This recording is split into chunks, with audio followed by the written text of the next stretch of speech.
7 con casi 15 de la mañana ya tenemos el contacto con Jacobo García. Jacobo, ¿cómo has estado? Omar Jaén te saluda. Estamos con Noris Arroyaba. Caramba, estás navideño, está bien. Parece esos retratos de Hallmark, ¿no? ¿Verdad? Qué bien ese fondo. ¿Cómo has estado, Jacobo? Buenos días. Sí. Bien, todo bien. Encantado de estar con ustedes y nada, preparado aquí para lo que se lance. Jacobo, evaluación política del 2022. ¿Cómo has visto este convulso terruño por acá con respecto a la política ecuatoriana? Pues, ¿qué te puedo decir? Mal porque no se ve un rumbo claro.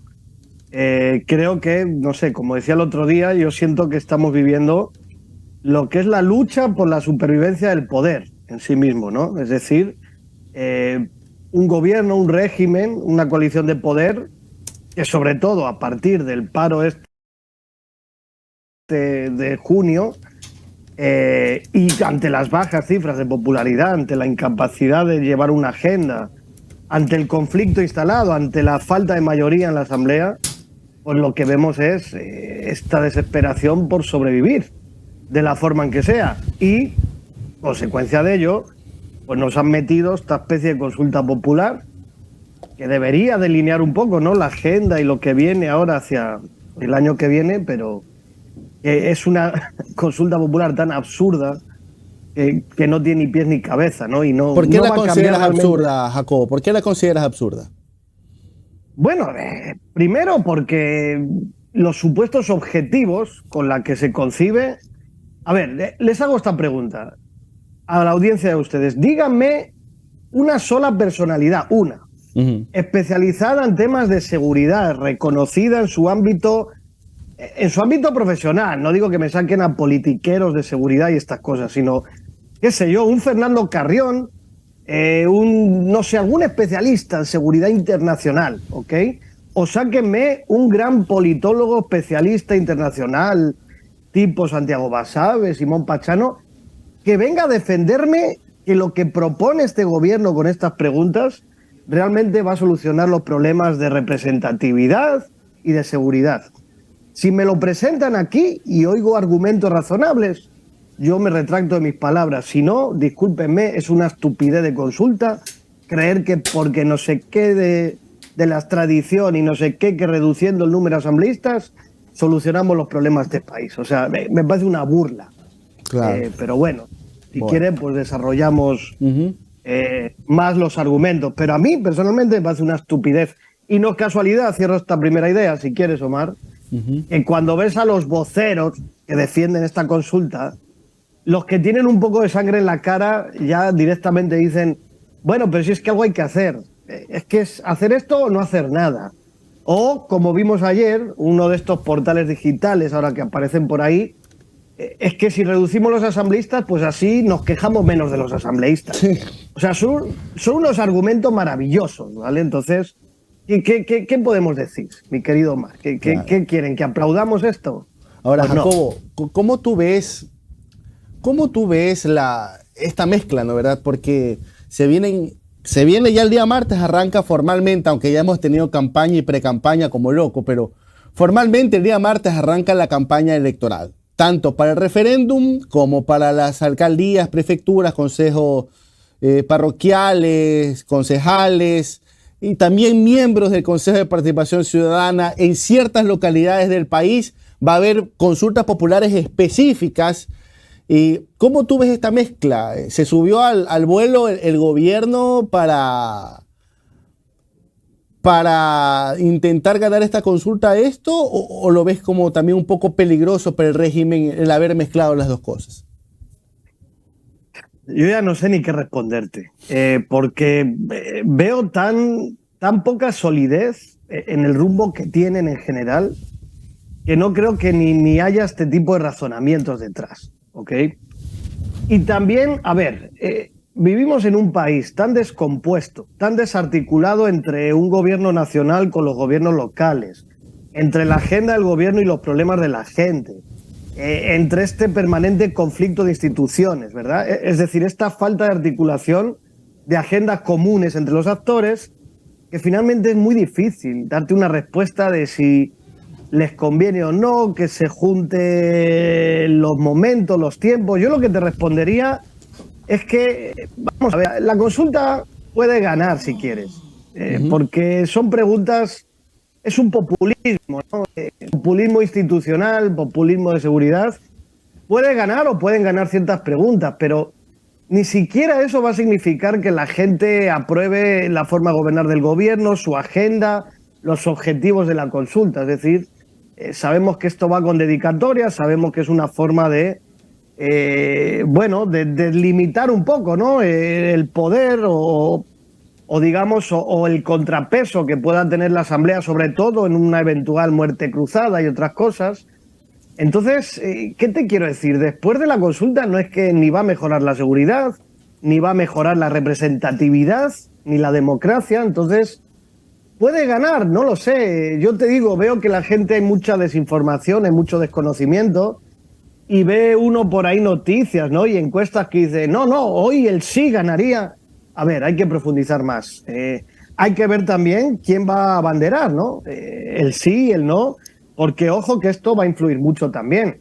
Es decir, no es lo mismo que la gente vote por una pregunta, ¿no? Racionalmente, viéndola en ese momento, a si hay un relato detrás de castigo, de premio y de otra serie de cosas hacia la consulta. ¿Ves alguna diferencia o similitud entre esta y la del Trujillato, la de Lenín Moreno? No, muy diferente porque la del Trujillato eran los principios del viraje, el cambio de Moreno. Había un relato mucho más creíble y consolidado en la ciudadanía de que para el viraje que dio Moreno, ¿verdad?, hacía falta descorreizar, hacía falta independizarse un poco del rehén del correísmo que estaba tras Moreno, y lo vendió muy bien. Se enganchó bien con el ánimo, se enganchó bien con el contexto y ganó, y hay que reconocerlo, y es así. Por más que haya estos traumas, todavía el 7 veces sí, ¿no? Entonces lo veo muy diferente. Las cifras de Moreno era el comienzo de su gobierno. Él tenía que formar esta especie de peso político propio para el rumbo que se le venía. Lo de ahora, discúlpame, o sea, llevamos 2 años o 1 año y medio. ¿Que viene la consulta? No, que no viene, que es broma, que es joda. Bueno, no, venga, que sí, que la vuelvo a lanzar. Pero la consulta va a ser sobre esto. Bueno, no, que va a ser sobre el otro. Bueno, mira, ¿sabes qué? Voy a hacer algo por hacer algo y va a ser sobre esto. O sea, esto es una estupidez, querido Mar, pero dentro de la estupidez, pues claro, obviamente le permite al menos focalizar cierta agenda, digamos, esconder ciertos temas polémicos y sobre todo, creo yo, pues bueno, a ver si aprovechan el populismo antipolítico institucional que existe y logran fastidiar un poquito a la Asamblea, logran quitarle un poco de aquí y allá a esto, y sobre todo vuelven a posicionar que hay un enemigo, que la seguridad está relacionada con el narcotráfico y que el narcotráfico en este país significa una fuerza política, ¿verdad? Entonces, pues vuelven otra vez con esta cantaleta. Otra cosa es si a nivel político, no en la consulta, sino en estas elecciones y en las que viene, les va a resultar el relato, que yo ahí la verdad creo que no. Ahora, bueno, eso solamente yo creo que va a quedar hasta un poco opacada, porque digamos que gana la consulta popular, ¿no? ¿Verdad? Porque, mira, aquí somos en el país, ¿no? Cuando hay unas elecciones seccionales, el punto de atención periodística debería ser el partido de gobierno, cuántas alcaldías saca. Pero yo estoy totalmente seguro que los titulares del 6 de febrero no van a ir por ahí, sino van a decir, el correísmo ganó, perdió tantos lugares, el Partido Social Cristiano ganó o perdió en tantos lugares. ¿Ya? Entonces, creo que también es una forma de compensar, porque según las proyecciones, el tema de Creo para las seccionales es bastante preocupante. Yo creo que sacaría menos de un puñado de alcaldías. Noris. Jacobo, buenos días. Noris Arroyave te saluda. Buenos días. Jacobo, tú hablabas y hacías una comparación a partir de la pregunta de Omar de la consulta que se realizó en el gobierno de Moreno con esta consulta, y hablabas del peso político y de la intención de esa consulta. Muchos analistas con los que hemos conversado hablan de que la consulta de Lasso, más allá de las preguntas, más allá de lo que realmente vaya a solucionar o no, la intención de ellos como gobierno es poder capitalizar algo de peso político que con todos los hechos que se dieron durante este año, definitivamente, incluso en las encuestas, el presidente cayó, ¿no? Pero ¿realmente tú crees que van a poder lograr ese objetivo que dicen los analistas que es el principal de la consulta? O sea, ¿van a poder catapultar y capitalizar peso político y volver como a recuperarse, fortalecerse para arrancar un 2023 diciendo tenemos esta victoria en el caso de que gane el sí y esta victoria, si gana el sí, la van a poder sostener cuando luego los resultados de la consulta la gente empiece a ver que tal vez y por ahí no pasa el tema de seguridad? Es que, a ver, si ese es el objetivo y si esa fuera la posible victoria, ¿cuál es el peso político que ganan? Porque, vamos a ver, lo decía Omar, coincide con las elecciones locales. En las elecciones locales, primero las lecturas van a ser múltiples, porque vivimos en un país fraccionado, en un país que en lo local tiene una dinámica propia y donde va a haber tanta variedad de resultados a nivel de partido y de otra serie de cosas, de cambio, de continuidad, que va a haber relatos disputables, ¿no? Unos van a decir que ganan unos, otros que ganan otros, etcétera. Pero si hay algo claro, les hago una pregunta a ustedes en la audiencia. ¿Han visto un solo candidato que esté en alguna foto con Guillermo Lasso para estas elecciones locales? No digo que esto esté bien o esté mal, solo pregunto, ¿lo han visto? No, ¿verdad? Seguramente es porque aparecer con Lasso en estas elecciones locales es sinónimo de fracaso, ¿ok? Entonces, ¿qué quiero decir con esto? Lo local, los resultados de lo local no lo va a capitalizar el gobierno de ninguna forma. Peso político, el conflicto va a seguir. El conflicto, que es lo que guía hoy la agenda y el día a día político en la Asamblea y otros espacios, eso va a seguir. Porque esta consulta, en lugar de unir o acumular fuerzas, lo que hace es irse contra principalmente la Asamblea, las fuerzas políticas en la Asamblea. Es decir, el conflicto va a seguir. La consulta, podemos discutirlo, pero algunos puntos claramente van diseñados para quitarle fuerza y contrapeso a la Asamblea. Entonces, ¿cuál es el peso político? ¿Quitarle fuerza a la Asamblea? ¿Quitarle fuerza a los que estás en conflicto? ¿Para qué? ¿Para mostrar tú más peso, más liderazgo? Si no tienes liderazgo, si no tienes capacidad de gobernar, si ya nos lo han demostrado, y por mucho que puedan mejorar algunas cositas, este país se les cae a pedazos. Entonces, no sé, yo de verdad me cuesta verlo. Y lo que dices tú, Noris, y cierro la idea contigo, o sea, vas a generar una expectativa, ¿no? O puedes generar una sobreexpectativa de los temas de seguridad, de no sé qué y no sé cuál, y no van a solucionar nada. O sea, dejemos de engañarnos. Yo vuelvo a insistir, preséntenme a un solo experto, ¿verdad?, en seguridad y en representatividad, que me diga, que me convenza de que esto en el corto plazo va a mejorar los problemas. ¿Dónde están los problemas narcogenerales? ¿Dónde está el problema de la narcojusticia?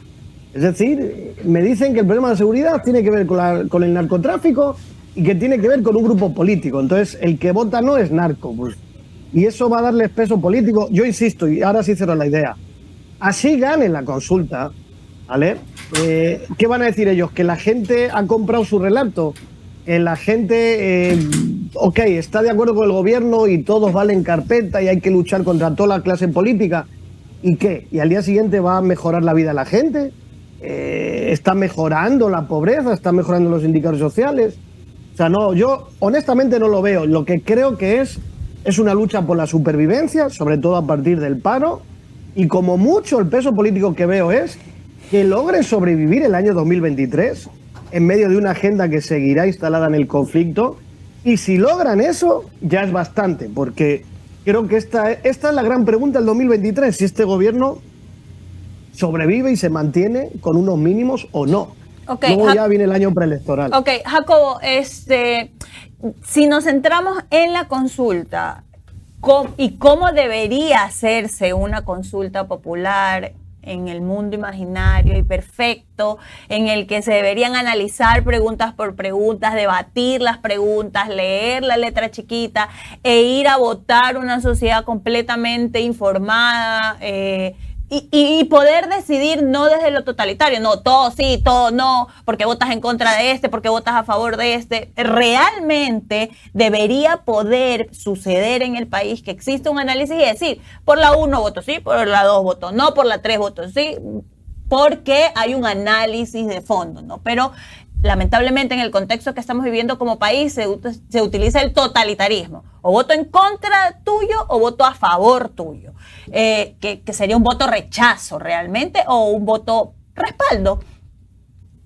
¿Cómo poder hacer como país para que esto no suceda? Y para las personas que también dicen, bueno, o sea, socialicemos, hablemos, voto una así, voto una no. No se queden en el medio de este limbo de ser vistos como, ay, no tienes criterio, no tienes posición, o definitivamente estás a favor o en contra de uno, porque al final hay que estar con el país. Sí, pero querida Noris, a ver, si el mismo gobierno es el que lanza una consulta y desde el principio te dice, ¿ok?, con todas las palabras, que esto se concibe bajo unos objetivos, que los que no están a favor de esto, básicamente, solo pueden ser narcos, delincuentes y no sé qué y no sé cuál. Y al final, las preguntas que te ponen, o a partir de las cuales tú puedes debatir o generar una agenda, ¿verdad?, de participación, de debate, son preguntas de reducir el número de asambleístas. O sea, es que discúlpenme, ¿qué podemos debatir aquí? A mí me parece un debate tan infantil. Es que lo que proponen no es para debatir. Y ahí está el problema. A ellos no les interesa debatir esto, a ellos les interesa que se apruebe todo. ¿De acuerdo? Entonces, si el mismo gobierno que te lanza una consulta, su objetivo es o sí o no, o estás conmigo o estás contra el enemigo, ¿verdad? Y si las preguntas que lanzas son absurdeces, muchas de ellas hechas para el gancho, para que apruebes todo sí, si desde ahí mismo no se fomenta el debate y la discusión, quitando ahora una vocera que hay del gobierno, ¿no?, que ahora dice que ella está fomentando el debate, qué bueno, ¿qué podemos esperar? Entonces, que no esperen que el resto de la sociedad, de brazos abiertos, ¿no?, le va a coger la consulta y vamos a ser una mejor sociedad debatiendo esto. Es decir, lo que están forzando, y yo lo decía ayer, si tratan a la gente como idiota, porque nos están tratando como idiotas, discúlpenme, al decir hay que reducir los asambleístas porque así nos quejamos menos de los asambleístas, si a mí me tratan como idiota, lo que voy a hacer es castigarlos y votar todos no. Porque al final ya es como un rechazo de decir un instrumento que puede ser para mejorar la sociedad y el país, para debatir, para esto y lo otro. Si ya me estás forzando a votar como tú quieres y me tratas como idiota o delincuente, si voto lo contrario, pues que no se asusten. Si luego la gente vota no, y si hubieran querido, y ahora termino la idea, ¿no?, si hubieran querido de verdad que este instrumento sirviera para la participación ciudadana, la discusión democrática, uno, que hubieran receptado, que hubieran abierto, ¿no?, la discusión y que la gente hubiera podido meter temas y agendas, como se ha hecho otras veces, o dos, que desde el principio y la concepción de la consulta se hubiera dado el protagonismo a la gente, se hubiera fomentado mesas, socializaciones, debates para discutirlo. En lugar de eso, ¿qué hay? Les pregunto, ¿qué hay? No hay nada. Hay 3 voceros de un medio digital y 2 más por ahí que salen a insultar a todos los que... O, como mucho, la discusión es, bueno, ya, pueden estar en contra, pero ¿quién puede estar en contra de la pregunta tal para extraditar a no sé qué? Solo se me cabe en la cabeza que puede ser un delincuente el que esté en contra. Entonces, queridos colegas, así es muy difícil estar a la altura de lo que el país demanda, ¿no? Jacobo, para el 2023, con un gobierno completamente frágil, débil, en la política ecuatoriana fraccionada completamente, tenemos por un lado la Asamblea, tenemos por otro lado el gobierno nacional. Realmente el tema de la muerte cruzada parece que quedó en nada. Ya es un instrumento que personalmente creo que no se va a poder utilizar, o lo veo difícil, no sé qué pienses tú, pero más allá de eso, ¿cómo Ecuador se puede volver un país estable, entre comillas, y llamar a la inversión, que es lo que necesita, porque la gente necesita plata en sus bolsillos para poder comer, ¿cómo podemos hacer esto para dar una proyección de mayor estabilidad política con un gobierno que, como tú dices, te arrincona, o estás conmigo o estás sin mí? No, no se puede. Porque además, a ver, volvemos a lo mismo. ¿Que el gobierno tiene legitimidad por su victoria electoral? Sí. Pero no olvidemos que la Asamblea, que también fue electa por el pueblo, no es que vinieron unos extraterrestres y nos pusieron ahí a los asambleístas, fueron electos por el pueblo, también tiene legitimidad. El gobierno sabía que tenía una legislatura, tenía que gobernar 4 años con una asamblea multicolor. Y esa es la premisa de fondo y desde el principio. Entonces, señores, que no les gusta la ley, pues bueno, en vez de cambiarla ahora para favorecerse a ellos mismos, pues que lo hubieran analizado antes. Entonces, si en lugar de gestionar la diversidad y el conflicto, lo único que haces es arrinconarte tú más e irte contra todo lo demás, ¿de qué estabilidad hablamos? Lo único que están buscando es fortalecer, digámoslo así, el tema de su principal sostén de gobierno, de régimen, que para mí es el tema de Fuerzas Armadas, policía y todo esto. Por eso la agenda de seguridad, por eso ciertos privilegios, por eso no se toca ciertos problemas de seguridad que afectan a esas fuerzas. Entonces creo que quieren fortalecer por ahí. Por otro lado, tratados de libre comercio, diplomacia, Estados Unidos, embajada, para tener en ese lado, ¿no?, más internacional, FMI, tener esos apoyos también para sostenerse en este año, y por eso quieren minimizar el poder del contrapeso que pueda ser o la calle, como ya les pasó en junio, o la asamblea. Yo no voy a decir que la asamblea es perfecta ni que la asamblea es buena, el gobierno es malo, no se trata de eso, pero vuelvo a la pregunta de Nori, ¿queremos estabilidad? ¿Cómo vamos a tener estabilidad en un país donde un gobierno con ya me da igual si es el 10 o el 20% de aceptación y credibilidad, se va contra todo lo demás? O sea, y ojo, ganó con la promesa de gobierno del encuentro. Y bueno, perdón, que ahora es el gobierno del reencuentro o el encuentro del reencuentro nacional y multidiverso, no lo sé. Pero por Dios, a ver si en lugar de eslóganes empezamos a demostrar con los hechos ya también las cosas, ¿no? Listo, Jacobo, te agradecemos muchísimo y te deseamos un feliz 2023, hermano. Un abrazo, cuídate mucho. Un feliz año a ustedes y a toda la audiencia, y nada, y que viva Ecuador, que saldremos adelante. Gracias, Jacobo, consultor político con quien hemos analizado el 2022.